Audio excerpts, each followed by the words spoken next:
Audio Jungle.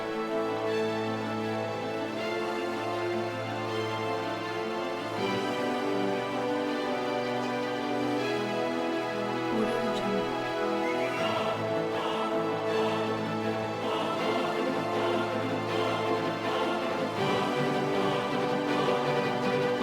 Jungle.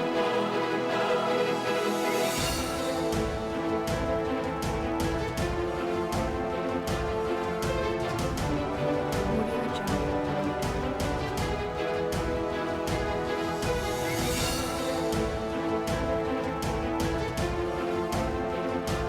Audio Jungle.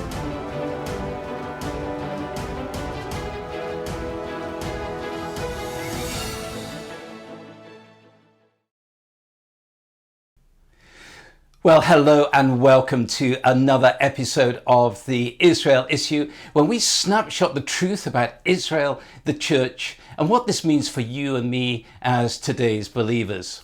And in this episode, we're going to go right to the core of it with the calling God gave to Israel to receive the revelation he wanted to give to them about himself, and then reflect it out into the world by the distinctive way in which they lived.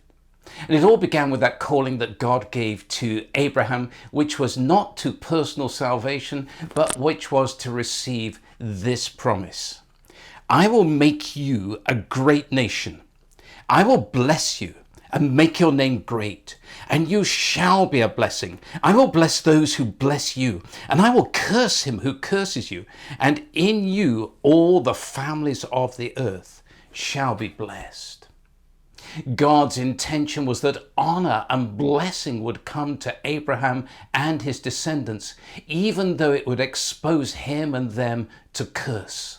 And this was the context of God's calling to the nation of Israel, the descendants of Abraham, when he said to them, "Now therefore, if you will indeed obey my voice and keep my covenant, then you shall be a special treasure to me above all people.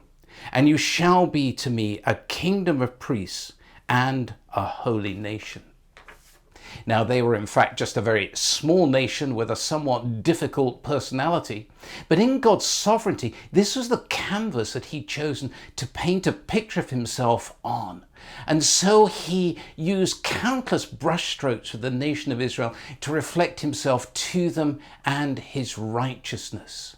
And in doing so, it was that they may be transformed. And as they were transformed, that they would become like light, which would draw the nations of the world to the God of Israel. And to enable them to fulfill this most awesome calling, he gave to them covenant which was irrevocable. It was also unconditional. And even more crucially, it was to the entire nation of Israel, not just to the believing part. And we receive that reflected in the way in Jeremiah 31:37, God promised that only if all the heavens could be counted and all the foundations of the earth could be counted, would he ever reject Israel. Now here's the significance of that for today. Thousands of years gone on, and we can now count the heavens in ways that we never could before. We now know that there's perhaps 100 billion galaxies out there. The thing is, the more we find out about them, the harder it is we find to actually count how many there are. And so it is with the atomic substructure of matter. What this means is that that promise in Jeremiah 31 actually gets stronger to Israel the more time goes on. We can see that another way around in what God said to the people of Israel when he had to discipline them by exiling them to Babylon for 70 years. And even in the midst of that exile, this is what he said to them. "For I know the thoughts that I think toward you, thoughts of peace and not of evil, to give you a future and a hope." Now keep in mind that he was addressing the entire nation of Israel, not just the believing part, but the unbelieving part as well. And this is why, as they carried on sinning, He promised them a new covenant which would be directly to the house of Israel and the house of Judah. And he fulfilled the promise of that covenant through the sending of his son to be the Jewish Messiah, Yeshua. And Yeshua, when he lived on earth, could not have been more Jewish. He demonstrated how the law could be taken to its height.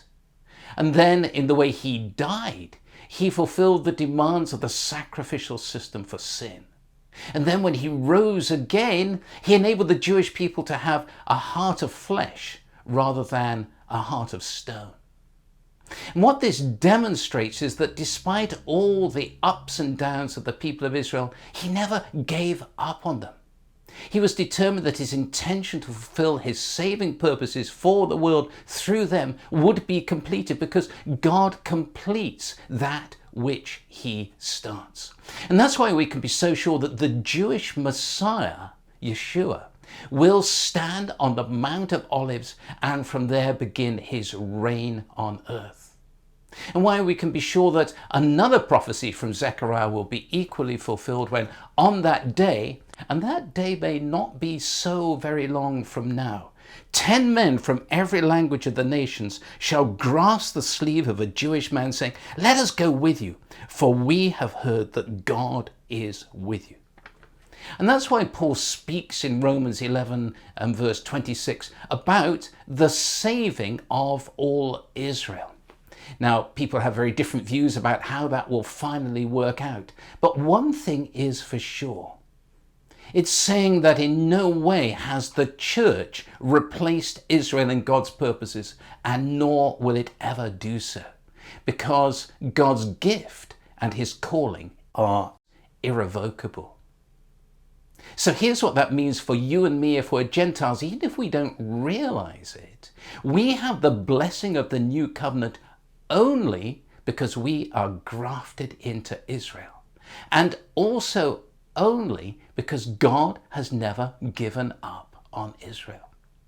But doesn't that then excite you about the true identity of the church, which is the fellowship of believers? And even more than that, about our final destiny. If you'd like to think more about that, please do go to our website, www.letthelionroar.com. Go to the Israel Issue tab, and there you'll find another study, this time for today's episode, which will take you further into this. If you're watching for the first time, please do hit that subscribe button so that you'll receive the Israel Issue in the near future. Do tell all your friends about it, and I look forward to being back with you in the new year with another episode of the Israel Issue.